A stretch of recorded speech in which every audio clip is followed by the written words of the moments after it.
ऐसा था नेपोलियन।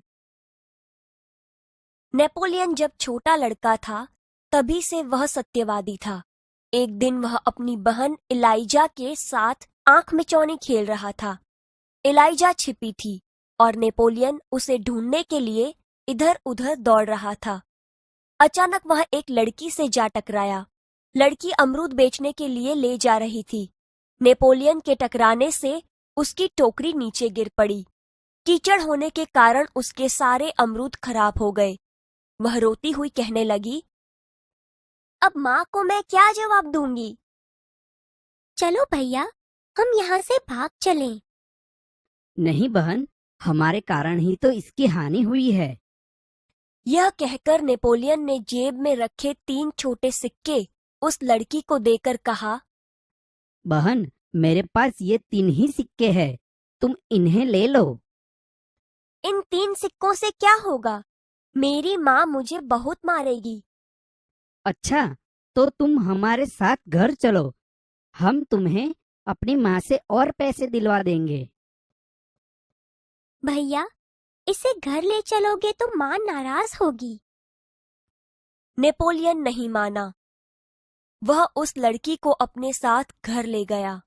माँ को घटना की जानकारी देकर वह बोला, माँ, आप मुझे जो जेब खर्च देती है उसमें से इस लड़की को पैसे दे दीजिए। ठीक है, मैं तुम्हारी सच्चाई से खुश हूँ, मगर याद रखना, अब तुम्हें 1 महीने तक जेब खर्च के लिए कुछ भी नहीं मिलेगा। ठीक है माँ। माँ ने उस लड़की को 2 बड़े सिक्के दिए। वह खुशी खुशी घर लौट गई। नेपोलियन को धक्का देने की सजा तो मिली, परंतु सत्य के पथ पर चलने के कारण उसे यह सजा भुगतने में अद्भुत आनंद आया। वास्तव में नेपोलियन सच्चाई के पथ पर चलने वाला इंसान था। बचपन से ही उसे खुद पर दृढ़ विश्वास था और दृढ़ इच्छा शक्ति भी।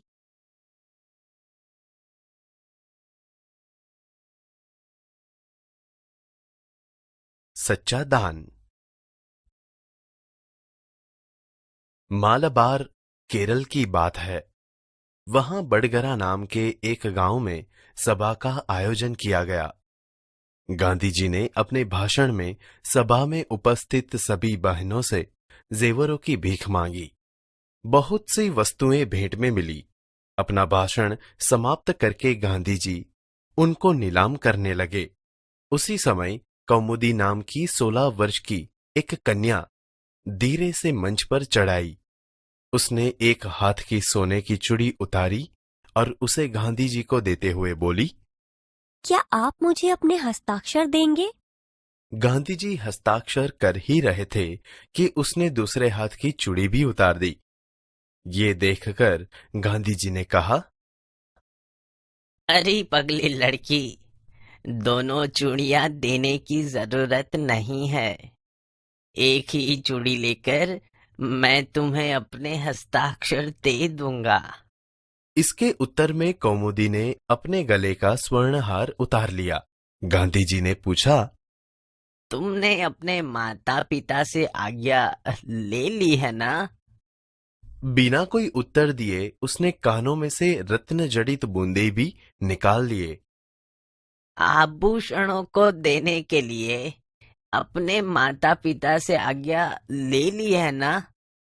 कौमुदी कुछ उत्तर देती इससे पहले ही किसी ने कहा, इसके पिता तो यही है ना? मान पत्रों की नीलामी में वही तो बोली लगवाकर आपकी मदद कर रहे हैं। तुम्हें यह तो मालूम होगा कि ये गहने दे देने के बाद तुम फिर नए गहने नहीं बनवा सकोगी। कौमुदी ने यह शर्त दृढ़तापूर्वक स्वीकार कर ली। गांधी जी ने हस्ताक्षर करने के बाद यह वाक्य लिख दिया, तुम्हारे इन आभूषणों की अपेक्षा तुम्हारा त्याग ही सच्चा आभूषण है। सच है, देश प्रेम से बढ़कर कुछ नहीं।